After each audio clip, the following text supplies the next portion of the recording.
c'est quand même impressionnant de descendre avec le funiculaire, avec la pente qui fait 50%.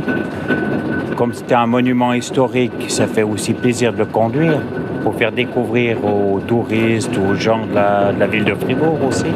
Il y en a beaucoup qui ne le connaissent pas. Hein. Alors, le fonctionnement du funiculaire, c'est avec les eaux usées de la ville.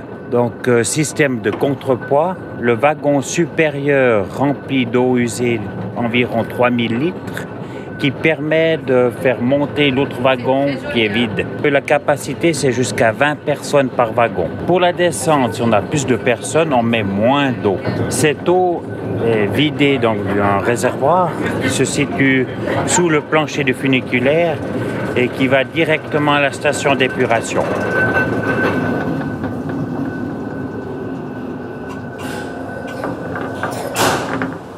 Souvent, les enfants, ils adorent prendre le funi. Maintenant, ça fait partie de notre vie quotidienne. C'est génial parce que c'est très ancien et puis on voit toute la mécanique.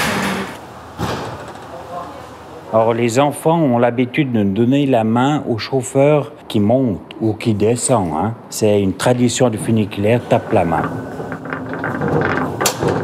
Alors, les jours de pic qu'on a, c'est surtout le 1er août, le dimanche de carnaval et puis la dernière semaine scolaire où toutes les classes viennent faire des jeux et puis la piscine. Et c'est des tout grosses journées pour nous. En général, on arrive vers les 1600 à 1800 personnes pour un jour.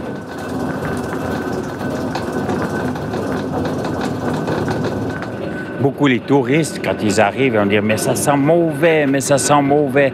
On dit « mais le funiculaire fonctionne avec les eaux usées, les égouts ou les eaux de toilette. Puis il n'y a pas de moteur électrique ni de moteur hydraulique, c'est que avec le système de poids de l'eau ». Bien sûr, ça se sent, ça fait partie. Je prends le funiculaire presque tous les jours quand je vais à la piscine. Ah, c'est le panorama. D'ailleurs, je vais changer de place, je vais aller de l'autre côté.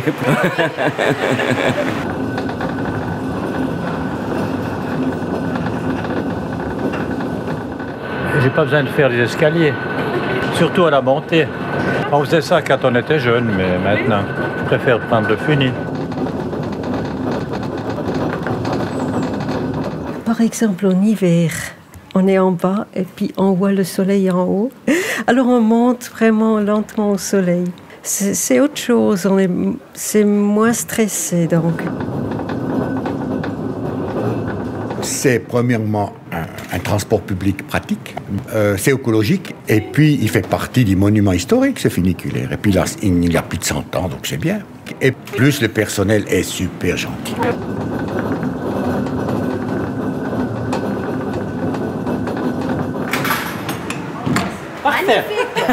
Magnifique. Très court, mais ça vaut la peine. Oui, c'est la première fois. On vient souvent à Fribourg et puis on passe toujours à côté. Puis on s'est dit, on n'a jamais été visiter la basse ville. Et puis pourquoi pas profiter du funiculaire pour y descendre au lieu de prendre la voiture. Moi, c'est pas la première fois. Ça fait tellement longtemps. Non, c'était hier. Ça fait vacances. Ça fait vacances, voilà.